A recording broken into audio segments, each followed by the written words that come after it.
Hello, everyone, and thank you very much for joining us on November 14, 2021, another session of Global Technopolitics Forum's research team meeting.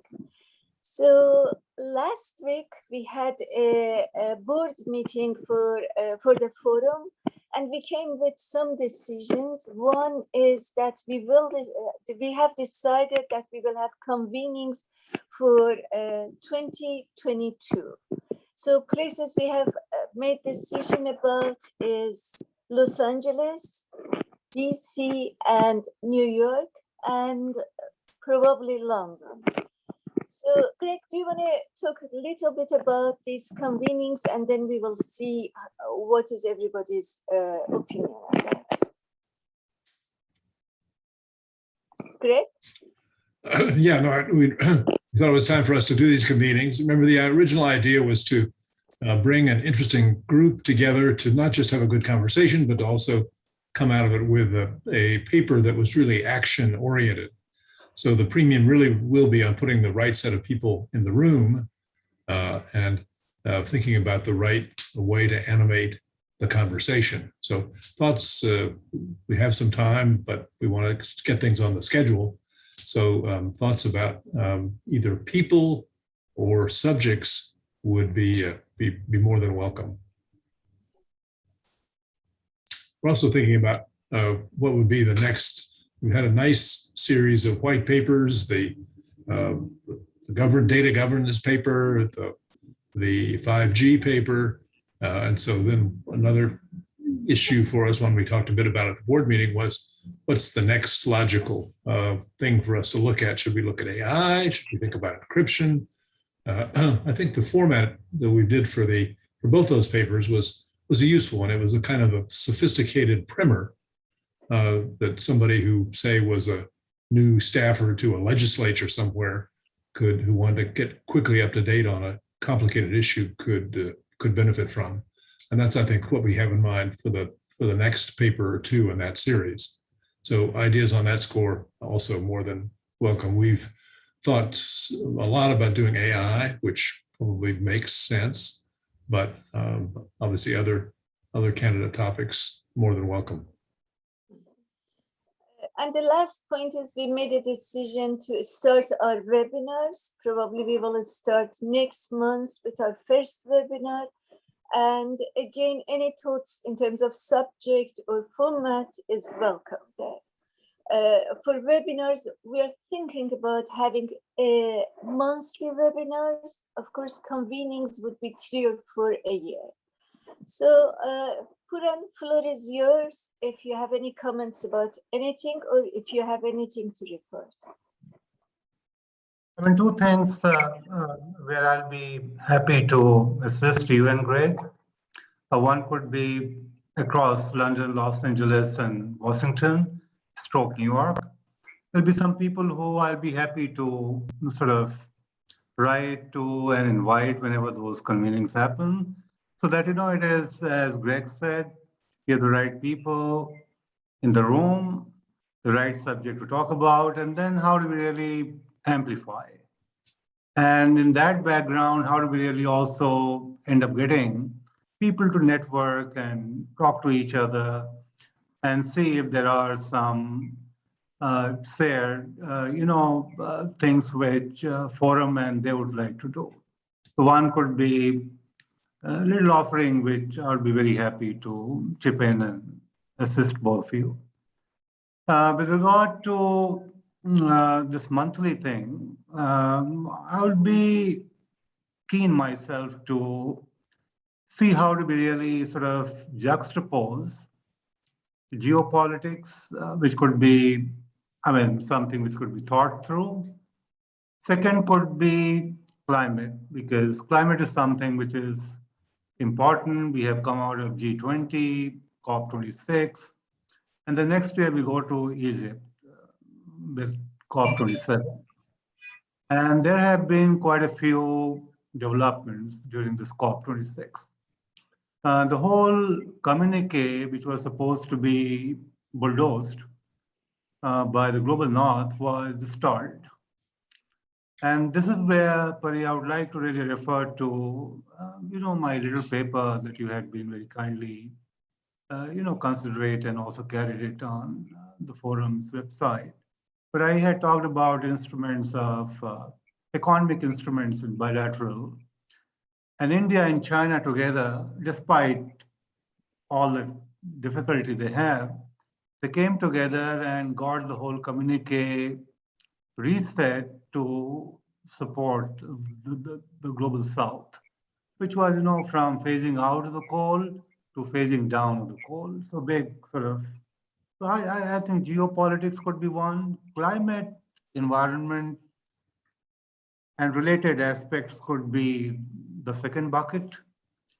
And then social issues could be the third, sociological, etc.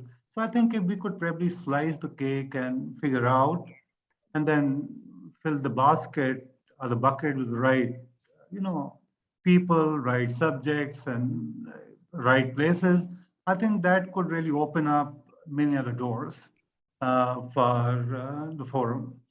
What Greg said about those convenings, I think they need to be done very carefully. Because while convenings happen, we should also be driven by what does that really fetch in turn for the forum, which could mean do we have institutions and the people in the room who could probably collaborate and partner going forward, not immediately. So we also have to be driven by other things which we would really like to keep at the back of the mind.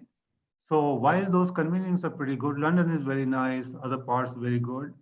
But what could be the other, sorry for calling it agenda, but I think we also need to have our own agenda with regard to what we want to achieve, not only by bringing people and things, in that room, but what happens after everything has happened. So I would really like to stop here, Pari and Greg. Oh, that's very helpful, Puran. I was thinking for both the convening and maybe for a webinar, this is very American, but it also has implications for everybody else. And that is what to do about Section 230, which has been, a lot of hot air about, a lot of polemic about, a lot of political statement about, but not much clarity about where we might go. And so I would imagine a convening about that with the right set of people oriented toward not just how do we sort of demagogue this point, but what might we actually do?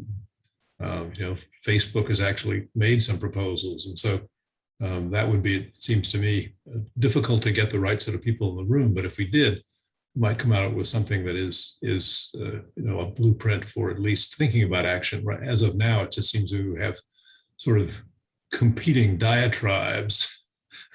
Nobody likes 230, but they dislike it for different reasons. But that's a hard example, but I'd like to try something like that. We thought for our first webinar, we'd start with something we've done quite a lot of. Remember some time ago, Patty and I and John Walcott did a piece on sort of old and new media. So we thought we might start the webinar series with a conversation among the three of us. And I'd like us to be pretty eclectic in the way we think about formats. But what I don't want us to do is have the webinars I've seen way too many of where you've got 4 or 5 panelists in an hour and you feel like everybody gets to say a few sound bites and not much more. So I'd be happy to have kind of conversations among 3 people, maybe even sometimes just a conversation back and forth between 2. I don't know about you, but for me, the most satisfying things I have done on Zoom presentations have been essentially conversations between two of us.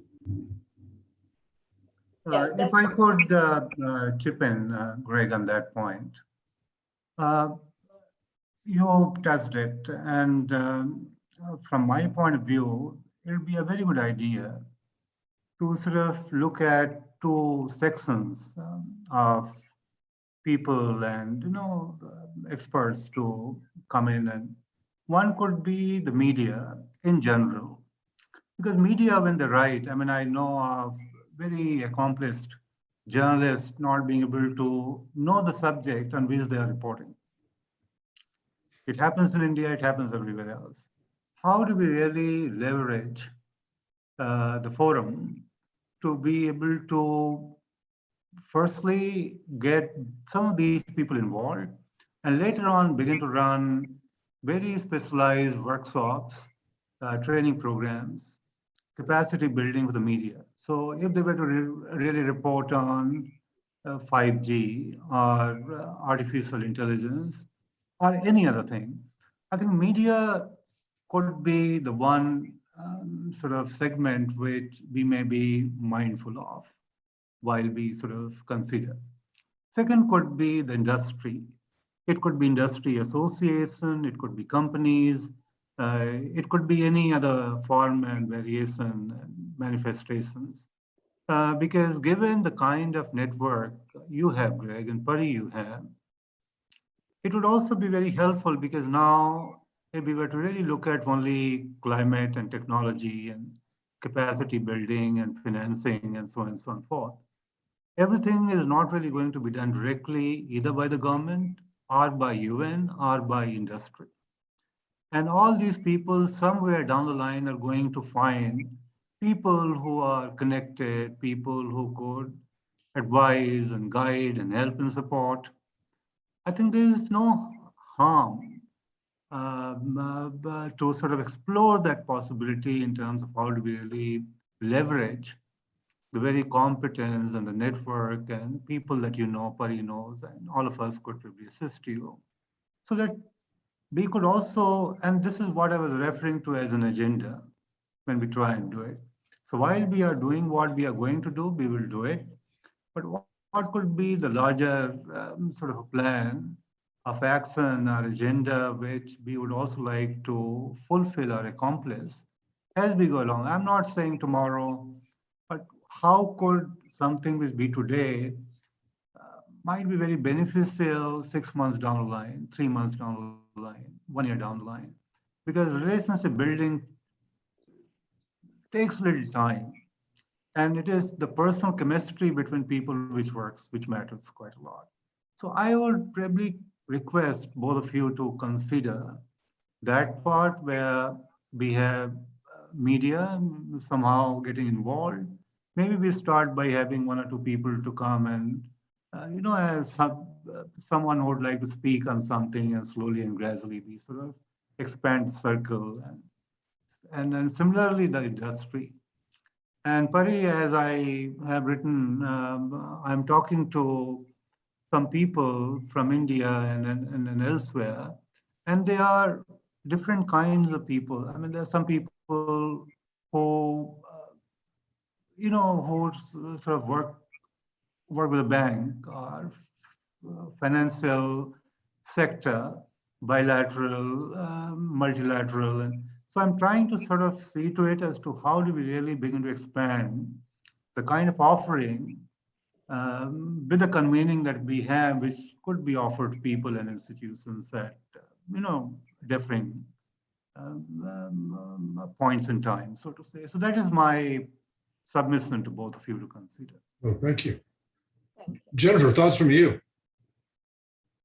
Yeah, I mean, I definitely agree that in terms of composition, it's way more enjoyable in terms of Zoom call, and you definitely pay better attention and dive deeper into topics when it's not so much like a 2-minute speech from 12 people, but more of a deep dive and a Q&A where you really interact with people who are in attendance. In terms of topics, I think, keeping an eye on what's going on in the news cycle when choosing what to discuss is important, because I feel like that's what draws people in to attend sessions, like, whatever might be going on with like hacking in the moment, or what's going on between states in terms of like malware attacks, or even like Facebook and those kind of social media giants like he's mentioned.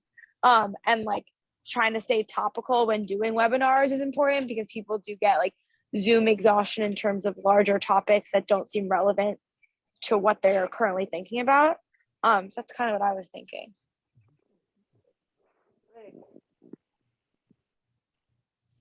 Great. Any comments on this Oh, discussion? this is all very useful, I think. I think we're we're have some sense for the way ahead.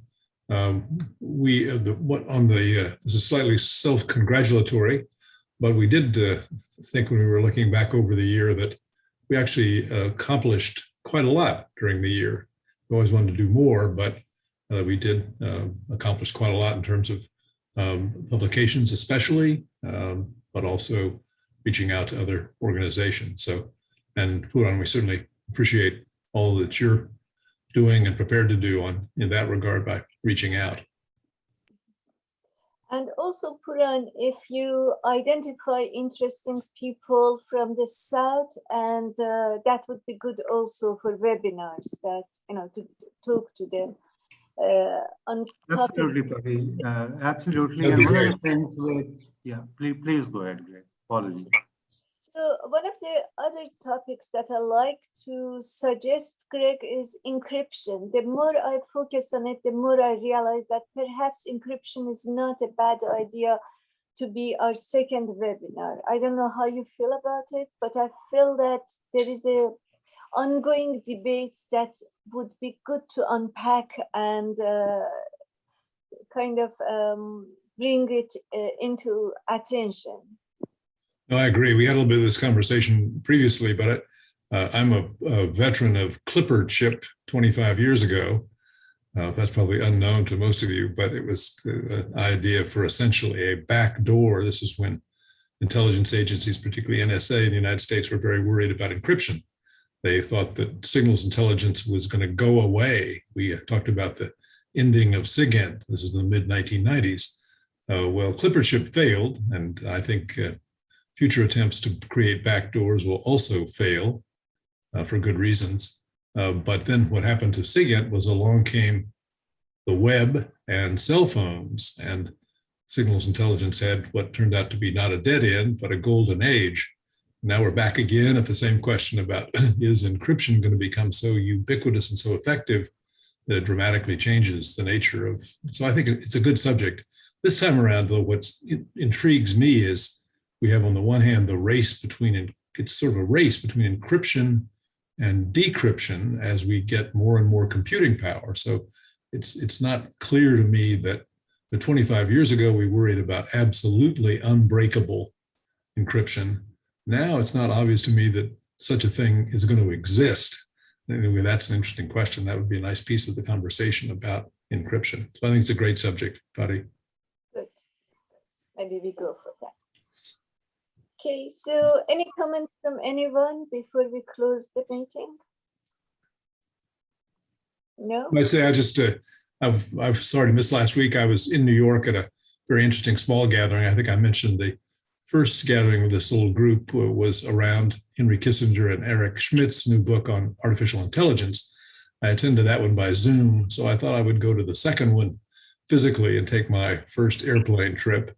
It was a good session. We really talked about methods of apprehending, thinking about the future. I turned my remarks into a little paper, which maybe I think we should post on the website. Happy to circulate if anybody's interested. It's very anecdotal, reflecting on my experiences, particularly inside, but also outside government. Sort of do's and don'ts for thinking about the future. It would be good, Greg, if you write something about it and we publish that. I've done one. As a tweet or as a publication, whatever you decide. Okay, great. Okay, and also I want to let everyone know that on Tuesday I'm moderating a session for ICANN, Uralo, looking at the regulatory framework, European regulatory framework in relation to encryption. So a lot of questions about encryption apply to the infrastructure and data will be discussed. So it's open to public. Anybody is interested, they can participate. I will put a link on the website. That'd be great. All right. So on that note, I think I am going to close the meeting. Thank you everyone for being here, and I wish you a wonderful week ahead. Have a great week, everybody. Thank Thanks. you so much. Thank you. Bye-bye.